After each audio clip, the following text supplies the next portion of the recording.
Hi everyone, welcome to Miss Adams Teaches English Language. This video is going to offer a full walk and talk through the Cambridge iGCSE English Language Paper 1. I'm using a paper from June 2022, but it's the version 3 paper. It's the one all about snakes. I'm going to just put some links into the comments so that you can actually download the paper and the inserts, and then that means that you can follow along with me. Pause the video at any point so that you can reread things or practice, but hopefully this will give you some good insight into how to tackle each and every single question on the paper. If you find this video useful, then do subscribe, that would be lovely, but please share it with your friends as well, because you know exams are coming up in October. Yeah, let's help everyone as much as we can. But for now, let's get started. So I've got text A here in front of me about snakes, and I've got the questions here ready to go. Now, I know a lot of students, because it's in chronological order, like to sort of find the answers as they go whilst reading. Personally, I like to have a proper read through of the paper before I start, of the text before I start. So if you want to pause the video and have a little read through, that is great. I've read it through already, and now I'm going to start finding my answers. Okay, hopefully you can see that all right. So our first question is just information retrieval. How many species of snakes are venomous according to the text? It doesn't give you a line number. Most of the time, this information is at the beginning of the extract, because it tends to work quite chronologically for question 1. So what I'm going to do is, I know I'm only looking for sort of one bit of information here. I don't know why the exam board has given you space for 2 bullet points, because there is only one answer. But in terms of what I'm scanning, I'm going to be looking for a number, and I'm going to be looking for this word venomous. So that's what I'm looking for as I scan through the text. So I'm going to start here. I'm ignoring that number because there's nothing to do with being venomous.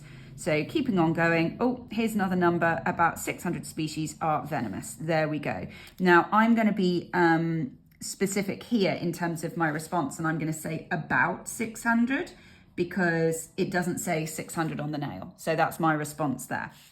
Okay, so moving on, now we've got the synonym part of the paper. So the best thing to do here is to find it in the sentence so that you're reading it in its context.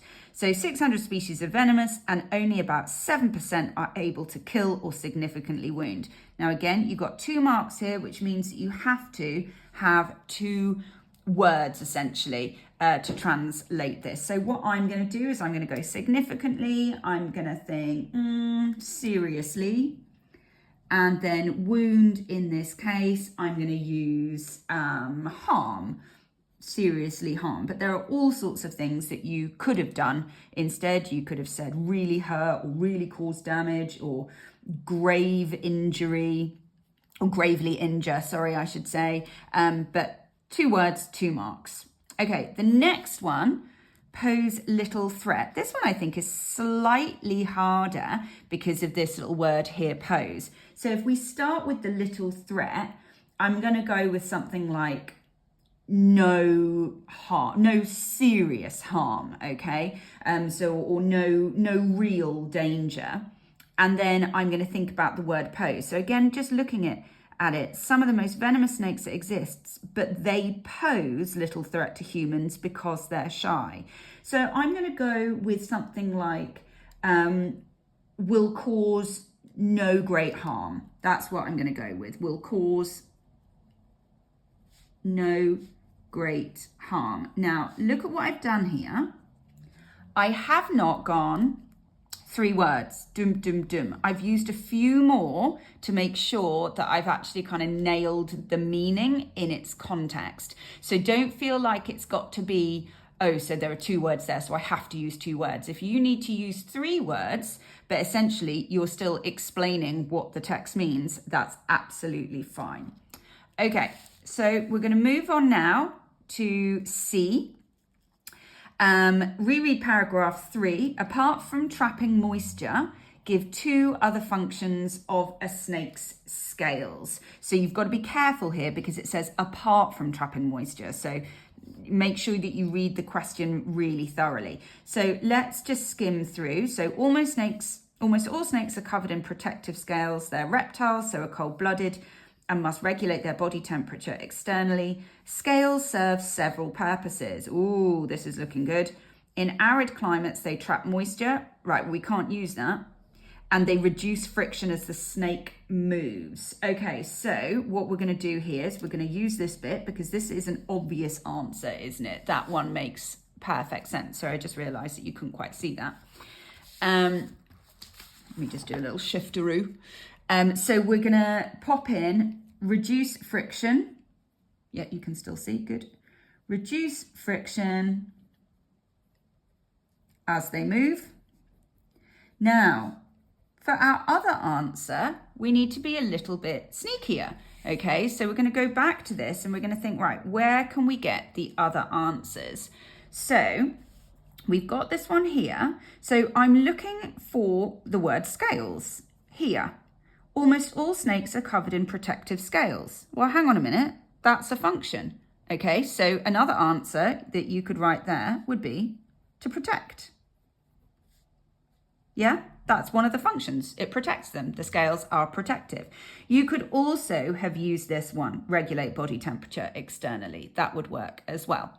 Okay, so notice that you don't need to use your own words here. You can change them up slightly to make it make sense. That's fine, but you don't need to use synonyms. Okay, right. Now we're going to go with paragraphs 4 and 5. We're looking at D. So this has got two parts to it.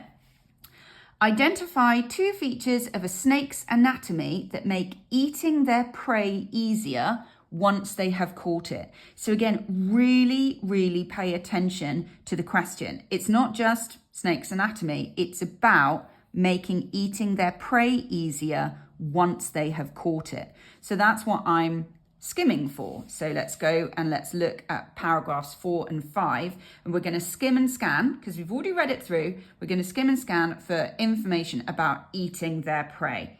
So what am I looking for? 4 and 5. Here we are. So we've got forked tongues flicking different directions. So that's before they've been eating. This is about finding prey. This is still not yet about right, how do we, okay, when they do capture prey, snakes can eat animals up to 3 times bigger than their head is wide because their lower jaws unhinge from their upper jaws. Okay, there's an answer. That's one of the ways that it's easier to eat their prey because their lower jaws unhinge. So their lower jaws unhinge from their upper jaws. Okay, again, notice not having to change it at the moment. I'm keeping it in my own, keeping it in the words, the language of the text.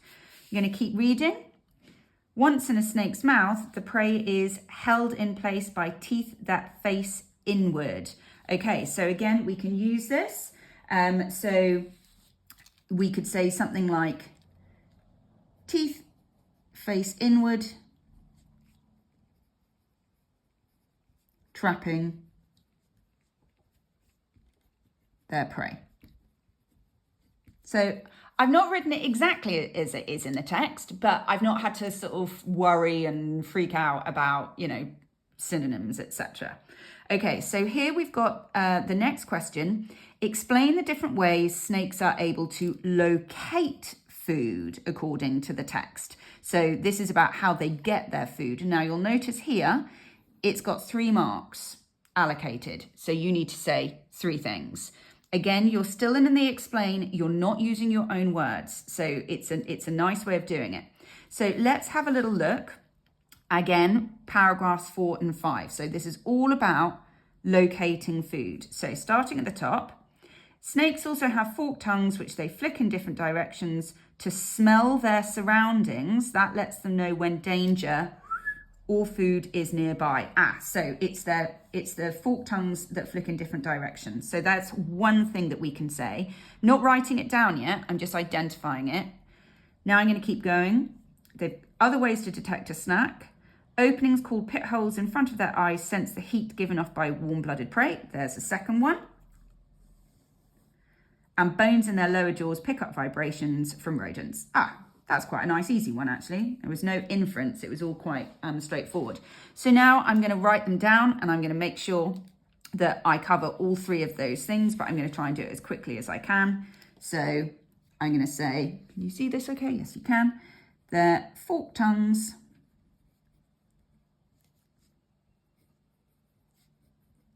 flick in different directions to smell their prey. Okay, then I'm going to go, they also have pit holes in front of their eyes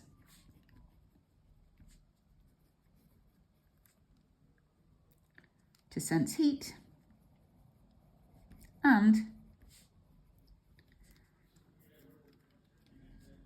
the bones in the lower jaw, excuse me, pick up vibrations. If I want to be just doubly clear from rodents. Okay. That is getting me 3 marks. I've said 3 things. I've not had to worry about changing around the words. I've just written it kind of fluently.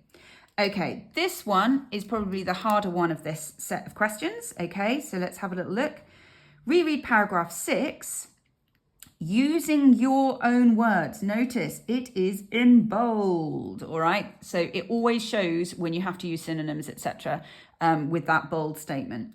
Explain why some people might not know or be surprised to discover that some snakes are critically endangered. Again, we've got 3 marks, so we need to try and find 3 things, but we also have to use our own words, okay, in order to get these marks properly. So let's just go back into the text and let's start by finding the information, and then we're going to think about how we're going to reword it. Okay, so why are people not surprised, or why might they not know that snakes are endangered? So not quite as photogenic as pandas or polar bears, we hear much less about endangered snakes than we do some other animals. Right, well, there's something. So we don't hear much about them, and mainly it's because they're not photogenic like pandas or polar bears. So, you know, people aren't as interested to know. Okay, so that's something. But despite their remarkable evolutionary adaptability, some snakes suffer the same fate as the more well-publicized species that are considered endangered. Snakes aren't hunted in great numbers, and many live without fear of predation, which generally leads conservationists to blame their decline on environmental factors. Now, this one is slightly harder, but actually, this is a really good one, because the point that they're making is, unlike other critically endangered animals, like, for example, tigers, snakes aren't hunted for sport, whereas tigers are. So people know all about the fact that, oh, people hunt tigers, that's why they're endangered. But because snakes aren't hunted, you wouldn't even think, it wouldn't cross your mind. So that's another one. Some snakes are already extinct, more are critically endangered, including a number of sea snakes. That might be something that we could use, because we might be saying something like, because they're already extinct, people don't really know about them, possibly.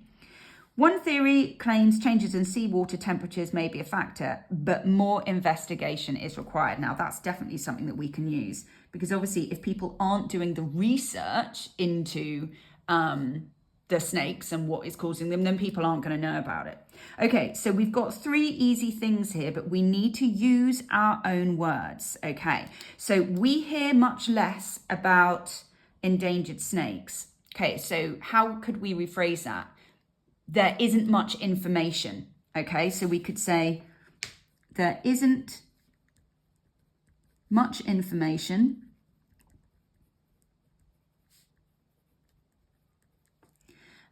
out there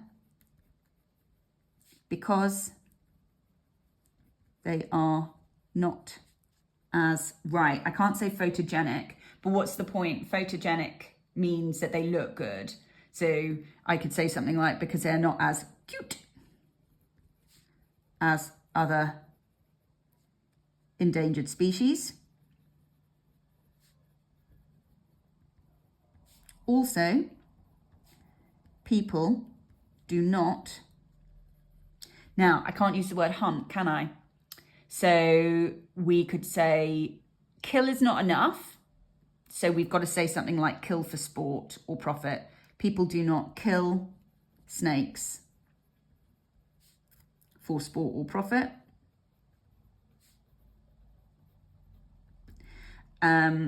And then more investigation is required. So that means that there's not enough. So we can't use the word investigation. So we can say something like that. There is very little research conducted about them. There we go. Hardest part of the paper there. Of this section, I should say, of the question ones, but we've nailed it. 3 marks, 3 things, all in our own words. Boom.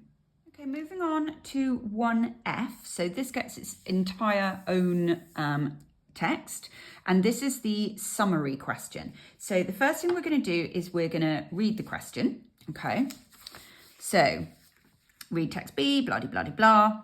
According to text B, why do people have negative attitudes to snakes? And why are these attitudes unfair and unjustified? Oh, brilliant. I much prefer these summary questions when they give you 2 things to look out for, because it actually helps you organize your content much more easily than if it's just one thing. So this is the way that I do it. And you might think that this is labor intensive, but you do have the time for it, you know? So as always, I like to read the text first without doing anything. I just read it for meaning so that I kind of am already, you know, it's already familiar to me when I start trying to find information. So we're going to imagine that we've read it. You can obviously pause now and read it through. And now we're going to start finding our information. So I do this as a 2-pronged approach. Oh, 2 prongs. Sorry about the pun. So what we're going to do is we're going to think about, I'm going to color code. So I'm going to choose, so why people have negative attitudes is going to go in pink, and why their attitudes are unfair and unjustified is going to be in green. Okay. So what I'm going to do is I'm going to read through each paragraph, and when I come up with something that I think is relevant, I'm going to pop a line through it, either pink or green. And I'm looking for 10 to 12 things. I say 10 to 12 things so that I've got a range. It's 10 marks, isn't it, for the content, and 5 marks for your writing style, writing accuracy, etc. Okay, so do you know it's World Snake Day on the 16th? We invite you to slither on down to join the party, meet our snake experts, and look, nothing there. Humans often fear what they don't understand. To most, snakes are a mystery. Right, there's my first bit. Okay, because it's saying, because humans are scared of what they don't know and snakes are something that we don't know much about, that's one of the reasons that they're going to have a negative attitude.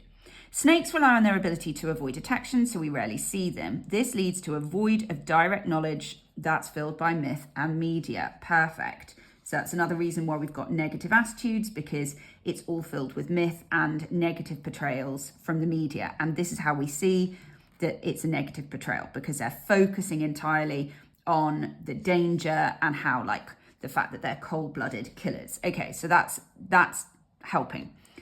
Aim is to tip the scales, educate, so nothing there. There'll be zoo chats, getting touch snakes, no, nothing there. Guests can watch, no, nothing there. So none of this is relevant, okay?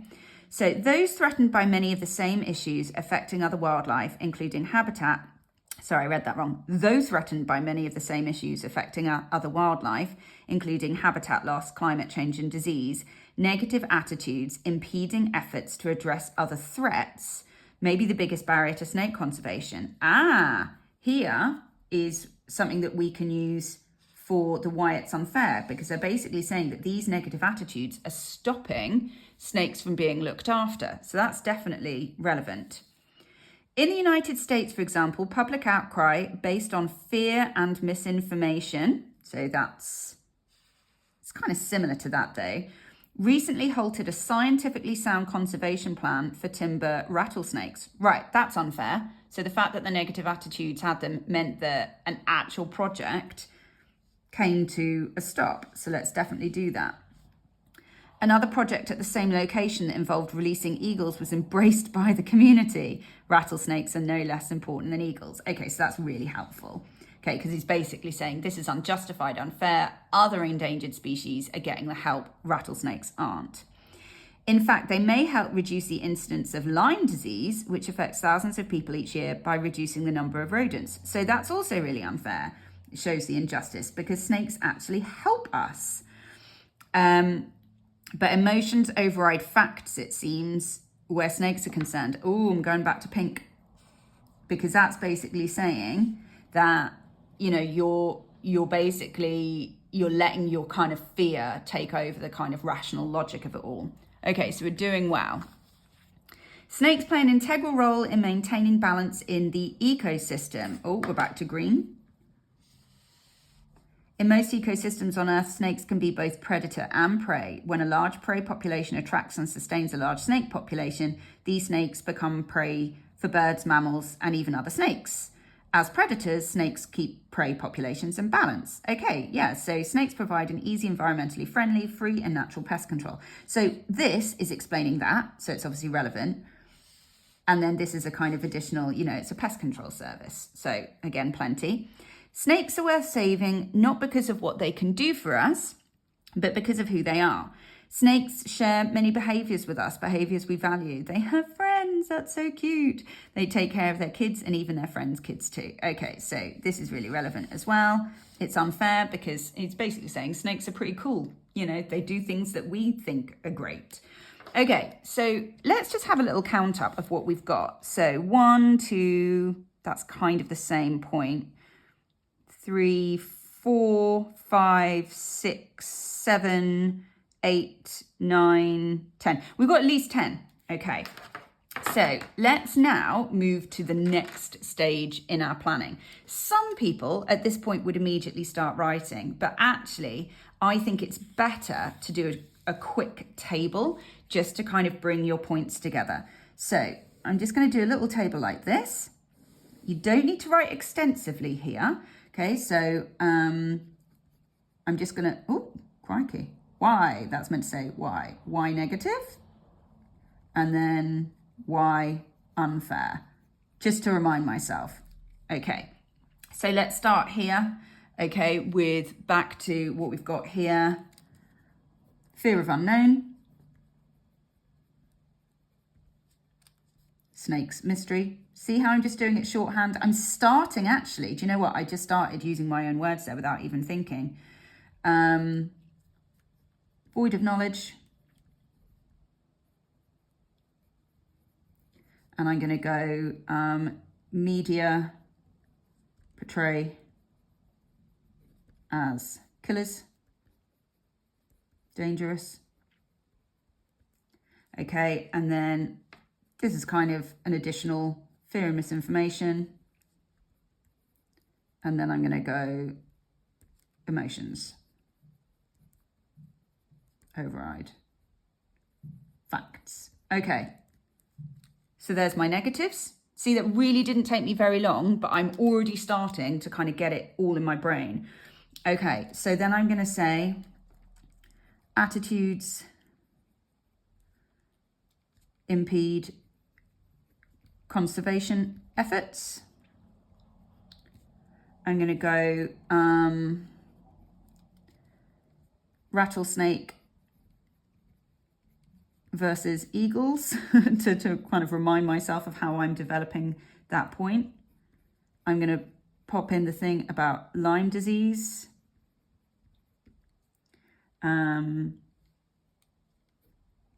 By killing rodents, so I remember what I'm saying.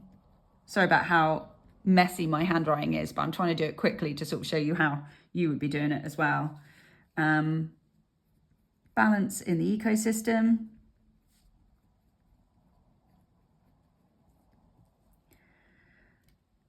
And then prey and predator.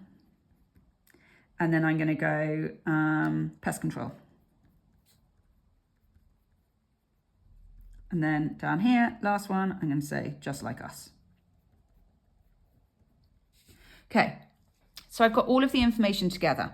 Now, for the sake of speed, because this video is going to be so long if I answer everything, what I'm going to do is I'm probably just going to do maybe half of this to kind of, you know, and it means that you can then practice the other half. So I'm just going to start with the negative attitudes. Now, I don't want lengthy introductions. I've only got 120 words, so technically sort of 60 words here. So remember that you've got to use continuous writing and use your own words. Now, they're sensible. They say as far as possible. It's not like you have to not use the word snake, for example. So let's start here with something like people are often afraid of the unknown and snakes. Now, snakes are a mystery. Different way of saying that. So you could say something like, and there's very little information about snakes. I want to say something that replaces mystery. So I'm going to go, and snakes are an enigma. Okay. So we've got leads to a void of direct knowledge. Okay, so because there is little information,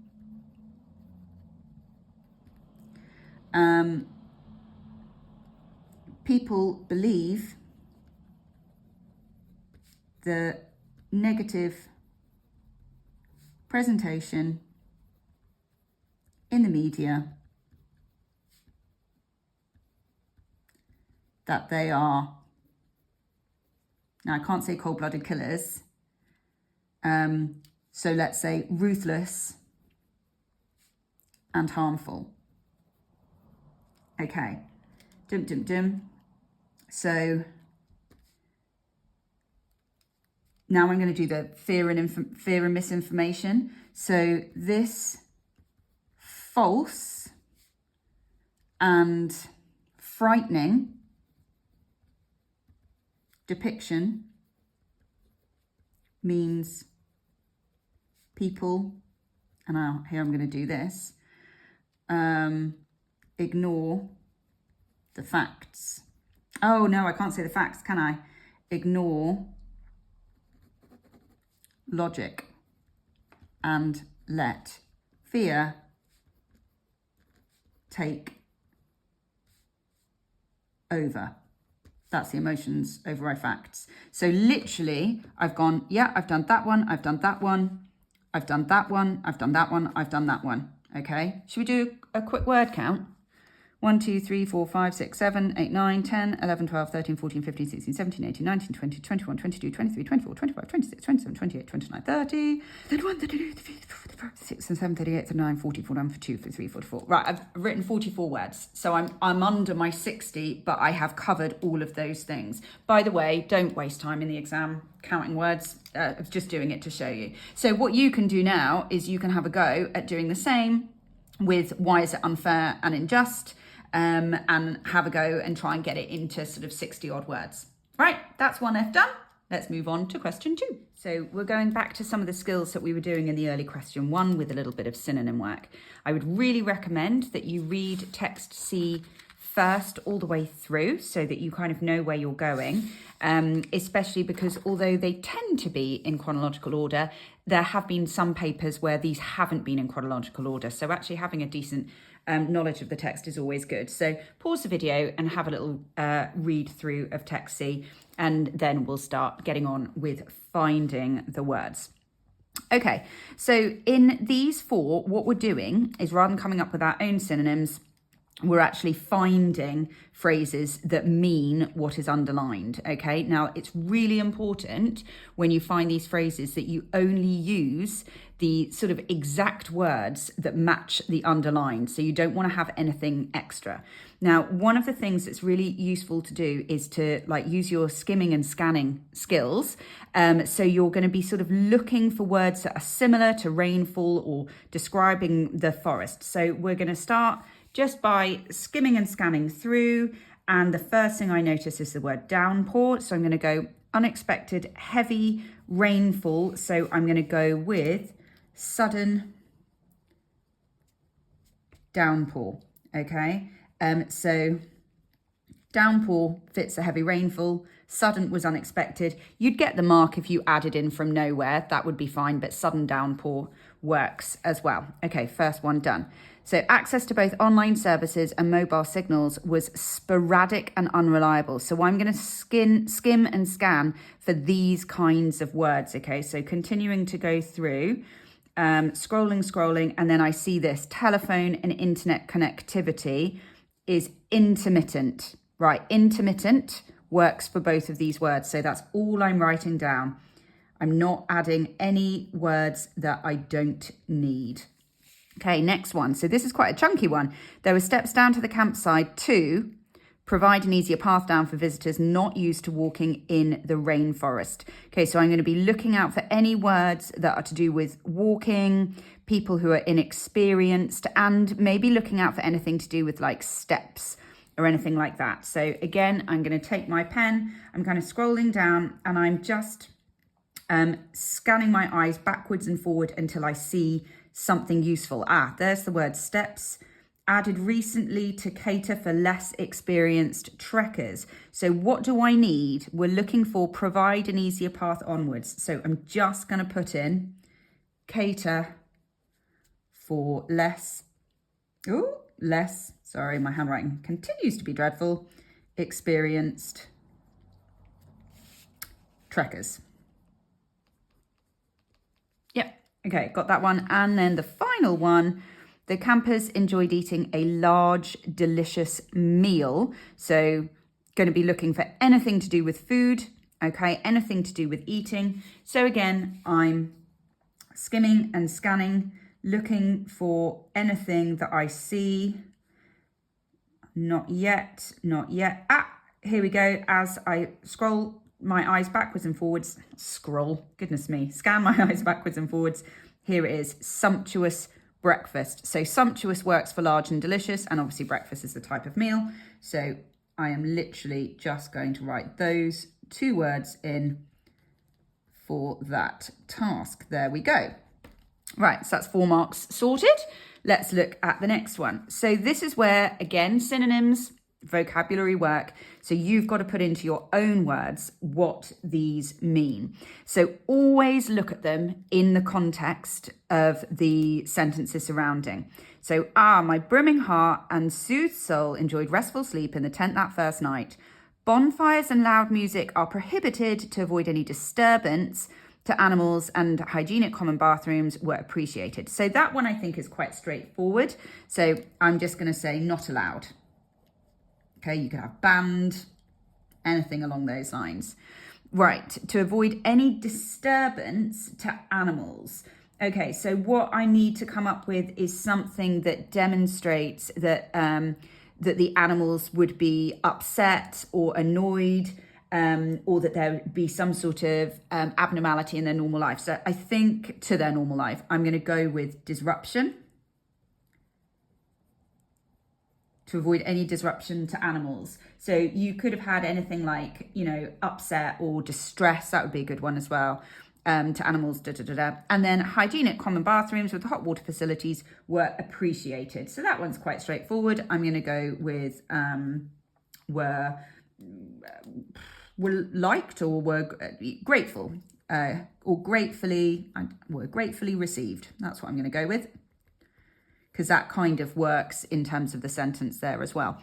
Now, always think about the context, all right? Because some of these words, you might be able to come up with a synonym, but it might not make sense within the sentence itself. It might have another meaning. So just make sure you're looking at it in terms of how it's being used before you write down your answers, okay? Right. Okay, so this one is a 3-marker, which means that you need to have a little bit more detail in your response here. Now, it is an explain rather than an analyze. Okay, so you're not necessarily looking at kind of huge amounts of imagery, but you do need to use your own words. So use one example from the text below to explain how the writer suggests his feelings the first time he saw a snake in the wild. So we've got loads of options here. So at the bottom, we were greeted by a snoozing common vine snake, so inconspicuous that it took me quite some time of bobbing my head to spot it. I still cherish that precise moment when I saw my first snake in the wild, perfectly poised on its luxurious bed of green. I knew I would never behold snakes the same way again. Crikey, you could use almost anything from that. I'm just going to use the first bit because it's there. So the first thing I'm going to do is I'm going to sort of signpost which bit I am using. So I'm going to pop in greeted by a snoozing common vine snake. Okay, so the first thing that I'm going to do is I'm going to think, right, well, how does he feel when he sees this snake? Sorry, you can't see that. How does he feel? Well, he doesn't seem frightened by it. In fact, he seems quite happy to see the snake. There's no sense of threat. So greeted by a snoozing common vine snake suggests the writer felt no fear or threat from the snake. It sounds, now I'm going to think about the word greeted, it sounds as if he feels welcomed by it, and the fact that the snake is, now I'm kind of looking at this word, sleepy and relaxed, adds, oh, forgot, my goodness, double D there. I'm going to write that again. Adds to the idea that he sees it as harmless. Right, so do you notice I've not repeated any of the words from the text, but I've very clearly given an explanation. And I've done it with almost 3 layers. So there's no fear or threat. There's a sense of it being welcoming. There's a sense of the snake being sleepy and relaxed and backing up to the idea of it being harmless. So when you've got a 3 marker like that, like I said, try and get 3 levels of explanation. Okay? Now, here we come to the biggest question so far in the question 2s. And this is where we're actually analysing language in a little bit more detail. So what the paper asks you to do is reread these 2 paragraphs, and then you get this quite generic question. Explain how the writer uses language to convey meaning and create effect in these paragraphs. Choose 3 examples of words or phrases from each paragraph to support your answers. Your choice should include the use of imagery, right? This is the important bit, imagery. So that means that when you're going through your paragraphs, you're not just looking for words that demonstrate a reaction to the rainforest. You're actually looking for words that create a picture. Now, you might want to write about things like metaphors and similes. That's absolutely fine because those are examples of imagery. But I know this sounds a little bit formulaic, but the one thing that you must do is make sure you use the word image or imagery in your response. Now, where do we start? We start by finding our images. So we're going to do this first of all just with paragraph 4. So I'm going to go back into the text and I'm going to find some nice images. So 1, 2, 3, 4. This is the one that we're looking at. So anything that really creates a very, very vivid picture. So let's start off. 3 hours later, returning from the trek, I felt bubbles of amazement and wonder rising. Okay, well that is golden. I'm definitely going to use that one because 1, it's a metaphor, but 2, there's this sort of sense of excitement building up. It feels quite kind of playful. There's a kind of sense of expectation and it's a very clear image. You imagine like, you know, bubbles in a fizzy drink popping up at the top. Okay, so that's definitely one that I'm going to use.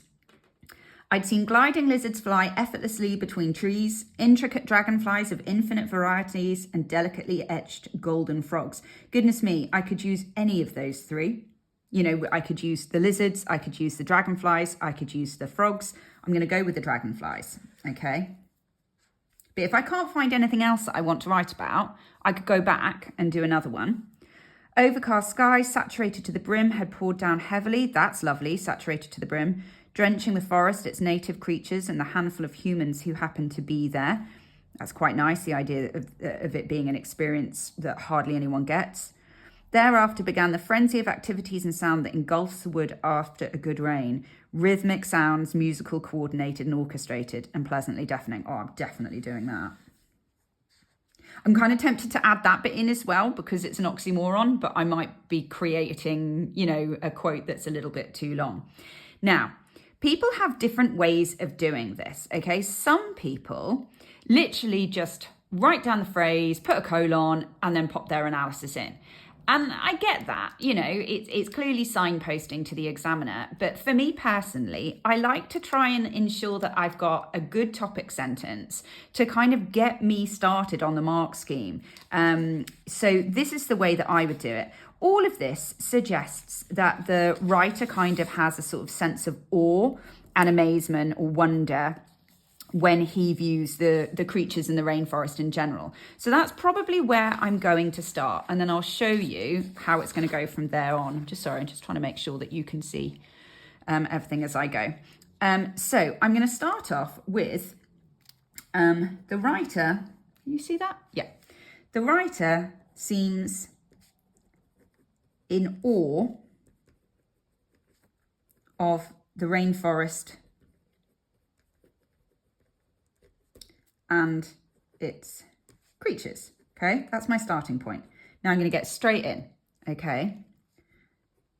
Now, I could just write phrase, but because this is a metaphor, why not? Why not add that in, okay? So I'm going to go the metaphor, bubbles of amazement and wonder suggests the writer is very excited.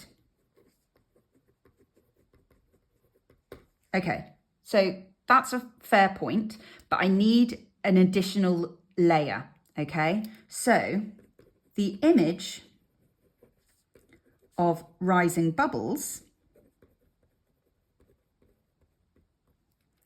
is playful and light.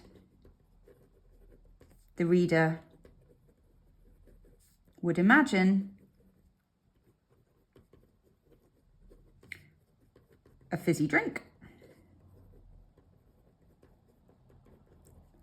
with bubbles popping, demonstrating his anticipation. Do you see how I've added sort of additional layers of analysis? I'm not just stopping at one. Okay, I'm not starting another paragraph. I'm just going to keep on going. Okay. Furthermore, the phrase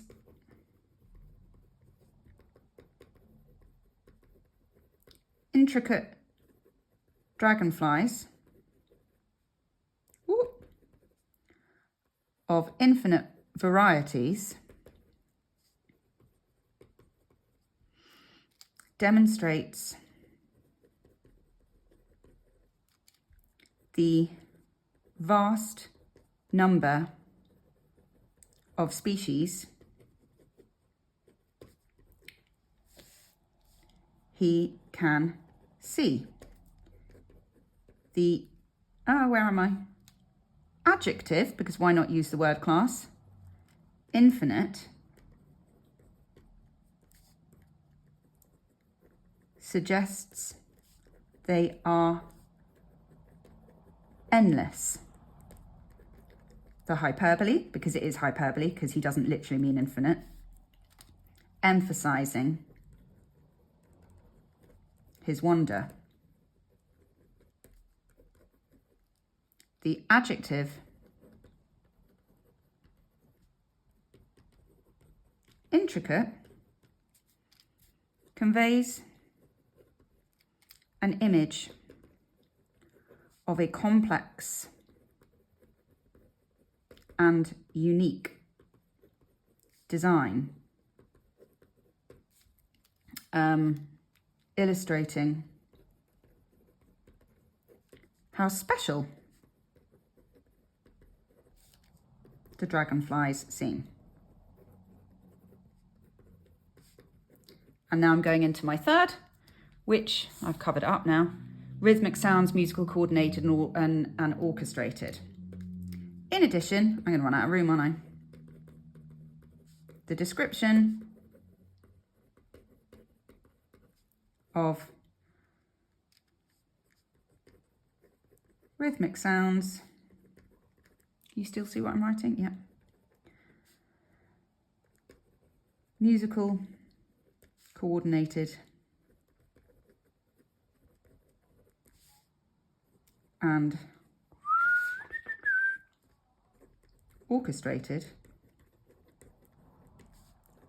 creates a beautiful image of a choir or symphony.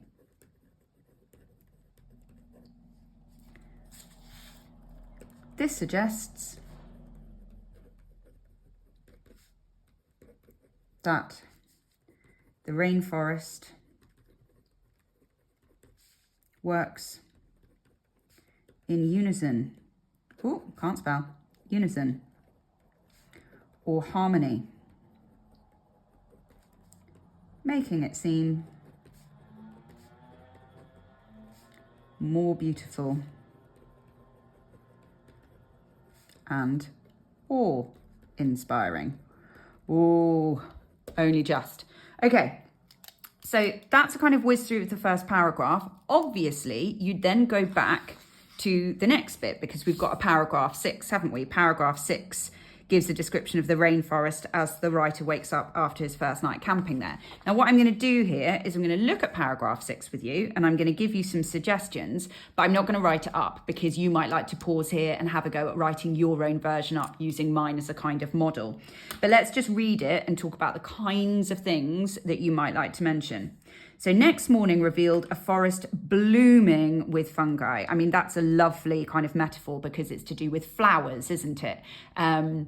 So it makes the fungi seem even more beautiful. But there's probably better choices. A fairy tale landscape of frilled coral cups. Oh my goodness. Yes, I can't not highlight that. That's beautiful. Because what we've got here is the suggestion that the rainforest is almost magical, out of this world. It creates an image of something fantastical. So it's kind of magical, it's dreamy, it's childlike. It's gorgeous actually as a metaphor. So a fairy tale landscape of frilled coral cups, delicate saucers, and robust yellow umbrellas. Obviously, all of these are metaphors. And again, everything is kind of making it seem like perfection, like it's crafted in some way. Okay, so then we've got, and if this brightly coloured confectionery wasn't enough, oh my goodness, I have to do, this is going to be one of those ones where you could almost highlight everything. I would definitely talk about that. I would talk about the vivid colour imagery, but it's that metaphor of confectionery. Confectionery are sweets. Sweets and chocolates and things like that. So it's this really lovely sensory description that suggests that what's in the rainforest is so beautiful and so bright that you'd almost want to eat it, you know. So that's it's a really lovely image. Okay, so then we've got a magnificent azure-coloured sphere, hard as shell, caught our eye.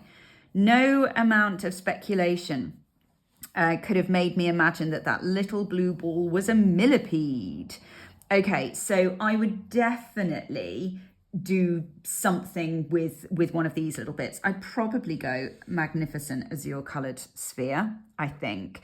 One, because that adjective magnificent suggests something almost like regal, something sort of extraordinarily beautiful. And then azure is another colour for blue. So the idea of this blue sphere, it makes it sound like the world. And so, you know, it makes it sound as if it's, you know, a really, truly special creature. I mean, the fact is that what it's describing is a millipede, but it makes it sound like something out of this world. Okay, you could look at some other little bits and pieces. For example, you could look at like handling, agitating or disturbing any wildlife not permitted, and kind of looking at this quite negative language that, you know, a lot of, especially because they've made reference to everything being like sweets or these perfect little treats. You know, you're not actually allowed to touch them. But I think these ones are probably the easiest ones to go with. So have a little go, see how you feel. Okay, on to question 3. It's a biggie. Thankfully, we're working with the same text, so we already should know the text pretty well, ready for this, because obviously we've answered all of those other questions. So what we're going to do is we're going to start off just by reading the question and then organising ourselves before we start worrying about our answer. So question 3. You are a guide at Kalinga Centre for Rainforest Ecology, KCRE, and have been invited to speak to students in a city school to persuade them of the importance of the work KCRE does. So immediately, right, we're understanding the kind of style and tone that we're going to do. So we're speaking to students, so we're speaking to young people. It's a speech. Okay, so that tells us something about the kinds of techniques we might use, like things like direct address or rhetorical questions. And we're going to be formal because it's a formal speech, but we're going to be quite accessible because we're talking to students. And what are we trying to do? Well, we're trying to persuade them because we want them to come and visit and do work. So the exam beautifully gives us 3 talking points. So you don't need to come up with the ideas yourself. You get to find them from the text. So we've got what the area has to offer to visitors and why people might enjoy visiting, what facilities KCR provides, and how you ensure that visitors remain safe, and then what the aims of KCR and the founder is, what you hope to achieve by welcoming visitors, and why that's important for the future. Okay, so the best way to do this is to find a way of labeling your information. Okay, so I'm going to just number these 1, 2, and 3. Okay, so I've got a little code. And then the way I'm going to do this is actually quite similar to how I approached the summary task, where I'm going to find the information and then I'm going to kind of transfer it into note forms so that I have more of a kind of plan when I start writing. So let's just get the article back in front of us, okay? And I'm going to grab a highlighter. Now, sometimes I might think, I'm going to do this in 3 different color highlighters, but actually with the number system, I think that's going to be enough. Okay, so the first thing, so you need to basically go through paragraph by paragraph and just figure out whether or not anything is relevant. So the first things first, I'm going to think just to myself about the fact that we're in a Gumbe. This is starting to tell us about the rainforest. I'm going to put a little number 1 there. So the camp is equipped with solar power. We'd been told to carry fully charged batteries for our cameras and torches. That's going to be quite useful for the second point, isn't it? What facilities and how to stay safe. So I'm going to put a number 2 there. Telephone, internet connectivity intermittent, 24 kilometers away. Scrambling down 3 flights of rocky steps, recently added for less, to cater for less experienced trekkers. That's going to be good for number 2, okay? Because again, it's saying that we're making things safe for you by putting in steps. So bottom, we're greeted by a snoozing common vine snake. So this is the stuff that we're going to put maybe in number 1, because obviously you're getting an opportunity to see really incredible wildlife like the snakes. We've got sumptuous breakfast from our local host family. Okay, so that could work for number 2 in terms of what the facilities are like. And then rainforest walk, obviously, that's number 1. We're going to point out that we're in the rainforest. That makes sense, doesn't it? So dining hall used for discussions and briefings. Okay, so that could work for number 2. Local guide handed me ugly brown socks. That would be my saviour. Yeah, good. Number 2 again. I won't put another one in. Because that's something to protect you from leeches. Take care of our belongings, ensure we kept electric equipment dry. So maybe that might be useful for number 2, again, in terms of giving guidelines about how to look after yourselves. Okay, 3 hours later, returning from the trek, bubbles of excitement. Right, all of this is number 1, isn't it? There's no point, it's all number 1 because it's all about the amazing things that you're going to see. Okay, so we've got restful sleep in the tent that first night. So that's maybe the conditions again. Oh, we got hot water facilities, very appreciative, and it's hygienic. Okay, so that's also number 2. In fact, all of this is number 2, really. We're back to number 1 here, aren't we? Because, can you see it?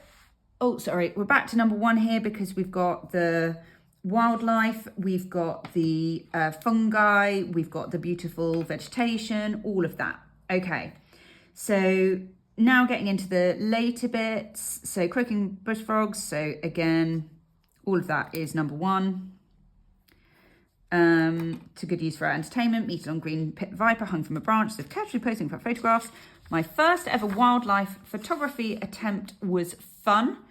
So that's going to be quite good as well in terms of what would you use that for? Yeah, maybe number 1. It might fit a little bit into number 3 because of the whole idea of publicity. So I'm going to put like 1/3. Okay.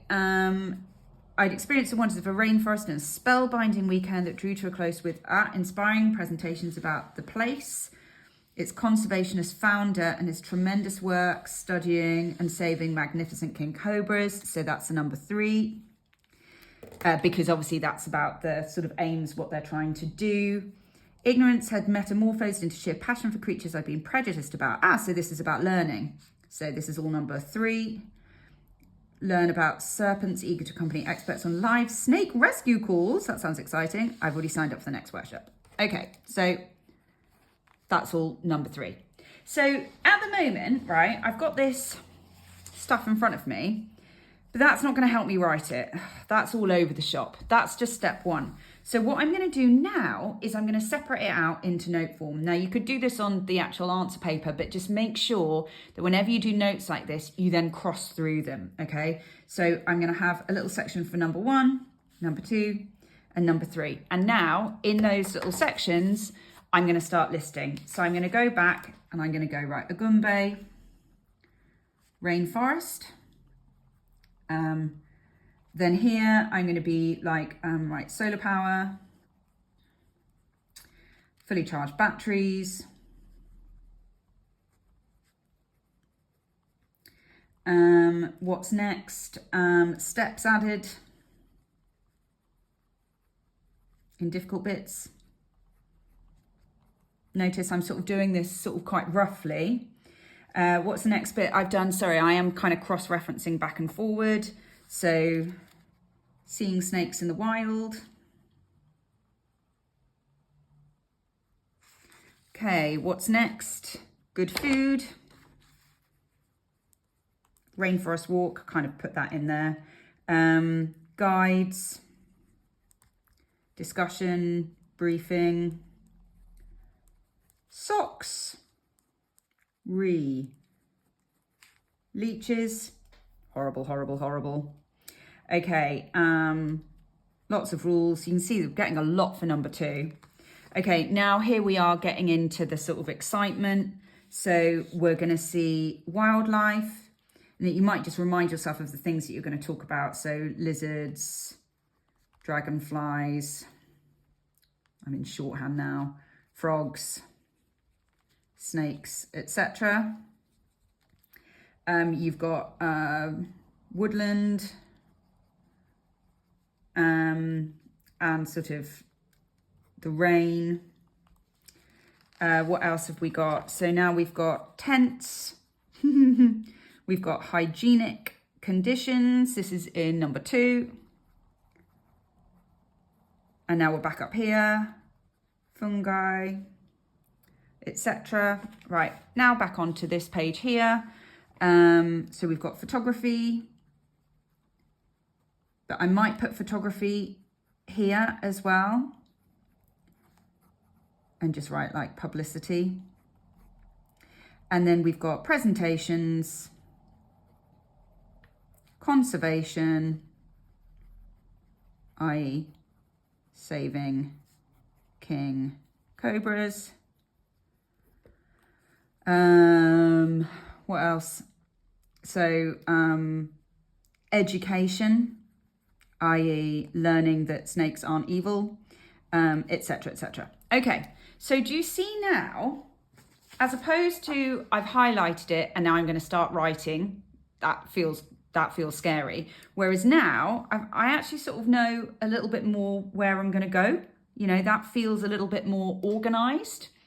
So now what I have to do is I have to think about how I'm going to write this down. So you can obviously keep referencing back. We know that you need to write in your own words, okay? And because we're doing a speech, we need it to sound like a speech. So we're going to give like a little short welcome. Sorry, jumping around.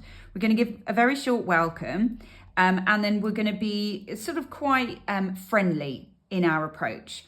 So 15 marks comes from this. And then 10 marks comes from your writing style and your writing accuracy. Now, I'm not going to write the whole thing. I'm probably going to write maybe the opening, yeah? So I'll write the opening and then that will give you like a bit of a style guide, and then you can have a go at writing the rest of it. So this, I think, is how I'm going to start. So I'm going to start with a welcome. So I'm going to say, good morning, everyone. Welcome and thank you for joining me to learn about the KCI and what exciting and important, what exciting and important work we do. That'll do for a little intro, but it's very clear that it's a speech now, and I'm kind of fixing it into the content.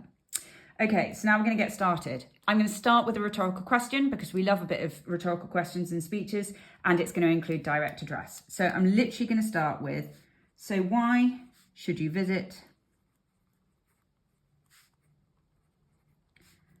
the Kalinga Centre? Okay, so now this is me doing this bit, okay? So I'm going to start off, I'm going to use a discourse marker. I'm going to say, firstly, you will experience quite the adventure. See how I'm being quite friendly, but not informal. I'm going to do an exclamation mark there. Okay, so now let's start hitting some of the things that you're going to do. So trekking through the rainforests. You know, you don't need to find a new word for rainforest. That's crazy. It's that they don't want you to lift bits of the text. So through the rainforests of Agumbe, we'll give you, how should we do this? A close-up.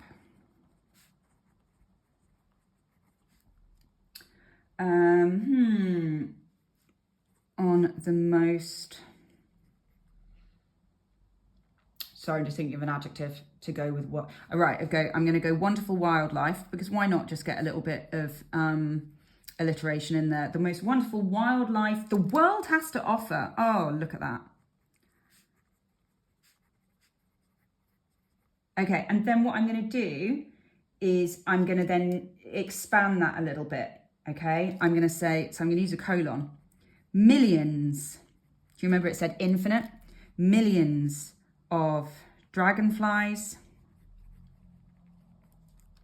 snakes, lizards, and frogs. Sorry, I should write and. That's lazy of me. Oh, I did it there as well. Bad habits, don't copy that. Lizards and frogs, and I want to get into something about the fact that, you know, it's a once in a lifetime kind of experience. So I'm going to say creatures you would normally only ever see in a zoo. Yeah. But it's not just the animals. Yeah, and it's not just the animals. Now, I know I've just broken a rule because I've started a sentence with and, but I'm trying to get across the sort of chatty like tone here. So it's not just the animals. The sight of the vegetation, surroundings, settings. Oh, here's something. Flora and fauna. Nice and alliterative. What did they... Ah, right, I know. Is like something out of a fantasy film. Because you know how it was kind of making it sound really magical and all the rest of it. Okay, I'm going to stop there. I'm not going to go any further than that because otherwise this video is going to go on forever. But what you can do now is you can have a go at continuing that and writing the next two chunks. Now remember that you've only got 250 to 350 words, right? That's probably about 100 words. So if you just think to yourself, that's the kind of amount that you want to be writing for each bit. Last thing I'll say on this is make sure you check your work as you go. Don't leave it till you get to all 300 words-ish before you then start thinking to yourself, oh, I better check for mistakes. Do you see how I did it? Like as I went through, I went welcome, oh, and thank you. So I'm going to do that now and check that I've done another one there. Oh, I'm so lazy. So good morning, everyone. Welcome and thank you for joining me to learn about the KCRE and what exciting and important work we do. So why should you visit the Kalinga Centre? Firstly, you'll experience quite the adventure. Trekking through the rainforest of Agumbe will give you a close-up on the most wonderful wildlife the world has to offer. Millions of dragonflies, snakes, lizards and frogs, creatures you would normally oversee in a zoo. Do you know what? I'm going to change that to a comma. And it's not just the animals. The sight of the flora, I've done it again, and fauna is like something out of a fantasy film. I changed that because I realised I'd used a dash there as well, and I don't want it to be too dashy. That's a little Miss Adams writing idiosyncrasy. Like I use a lot of dashes, and it's good to vary your punctuation, but you don't want to be doing it all the time. Okay, have a go with the rest of it. See how you get on. That's it from me. If you found this video helpful, then do share it with your friends. Especially those of you who are coming up to do the exam, the October the 7th exam, or if you're looking at this later on, the May, June, the very, very best of luck. Give me a shout if you've got any questions and I will get back to you. Thanks so much.